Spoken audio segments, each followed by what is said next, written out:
रामपुर नाम का एक गांव था और गांव के पास एक पुराना स्कूल था जो सालों से बंद पड़ा था। लोग कहते थे कि वहाँ रात के समय अजीब अजीब आवाजें आती थी। गांव वालों का मानना था कि स्कूल में भूत रहते हैं। डर के कारण कोई भी वहाँ जाने की हिम्मत नहीं करता था, खासकर रात में। एक दिन गांव के 4 दोस्त सुनील, रमेश, कीर्ति और काजल ने तय किया कि वे स्कूल में जाकर सच्चाई का पता लगाएंगे। वे सभी बहादुर थे और भूत प्रेत जैसी बातों पर यकीन नहीं करते थे। उन्होंने रात के समय स्कूल जाने की योजना बनाई। रात का समय था। चारों दोस्तों ने टॉर्च, मोबाइल और एक रस्सी साथ ली और स्कूल की ओर निकल पड़े। जैसे ही वे स्कूल के पास पहुंचे, उन्होंने देखा कि स्कूल बिल्कुल सुनसान और डरावना लग रहा था। चांदनी रात में टूटे हुए दरवाजे और खिड़कियां किसी काली परछाई की तरह दिख रही थी। सुनील ने कहा, डरने की कोई बात नहीं, यह सब लोगों की बनाई हुई कहानियां हैं। चलो अंदर चलते हैं। रमेश ने दरवाजा धक्का देकर खोला। अंदर पूरी तरह अंधेरा था।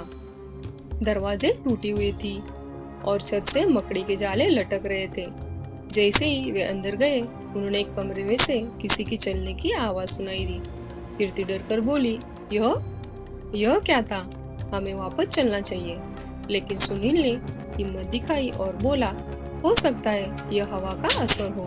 चलो अंदर जाकर देखते हैं। वे एक एक कर कमरे की ओर बढ़े। अचानक एक दरवाजा अपने आप बंद हो गया। अब बाहर एक जोरदार धमाका हुआ। काजल चिल्लाई, यह सब कैसे हो रहा है? सभी डर गए, लेकिन उन्होंने हिम्मत नहीं हारी। वे मुख्य हॉल में पहुंचे, जहाँ एक पुरानी घंटा लटकी हुई थी। जैसे ही उन्होंने हॉल में कदम रखा, घंटियां अपने आप बजने लगी। चारों के होश उड़ गए। रमेश ने कहा, जरूर यहाँ कुछ गड़बड़ है, हमें यहाँ से निकल जाना चाहिए। लेकिन सुनील ने जोर दिया कि वे आगे बढ़े। जैसे ही वे दूसरी कक्षा में पहुंचे, उन्होंने दीवार पर खून से लिखा एक संदेश देखा। जो भी आया उसने अपनी मौत को बुलाया। यह देखकर कीर्ति रोने लगी। अचानक एक परछाई तेजी से उनके सामने से गुजरी।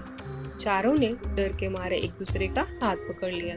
अब तक उनकी हिम्मत जवाब दे चुकी थी।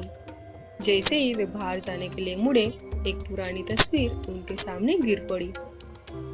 तस्वीर में एक बूढ़ी महिला और कुछ बच्चे दिख रहे थे। काजल ने ध्यान से देखा और कहा, यह तस्वीर तो स्कूल के संस्थापक की है, लेकिन यहाँ यह क्या कर रही है? तभी पीछे से एक तेज आवाज आई, तुमने हमारी शांति भंग की है, अब तुम यहाँ से कभी बाहर नहीं जा पाओगे। चारों पीछे मुड़े तो एक काले साये को उनकी ओर बढ़ते देखा और चीखते चिल्लाते हुए दरवाजे की ओर भागे। जैसे तैसे वे दरवाजा खोलकर बाहर निकले और बिना पीछे देखे दौड़ते हुए गांव पहुंचे। गांव पहुंचकर उन्होंने पूरी बात अपने परिवार को बताई। उसके बाद गांव वालों ने तय किया कि उस स्कूल को हमेशा के लिए बंद किया जाएगा। आज भी उस स्कूल की ओर कोई नहीं जाता। लोग कहते हैं कि रात को वहां से बच्चों के हंसने और रोने की आवाजें आती है। लेकिन चारों दोस्तों ने कसम खाई कि वे उस रात के बारे में कभी किसी से बात नहीं करेंगे।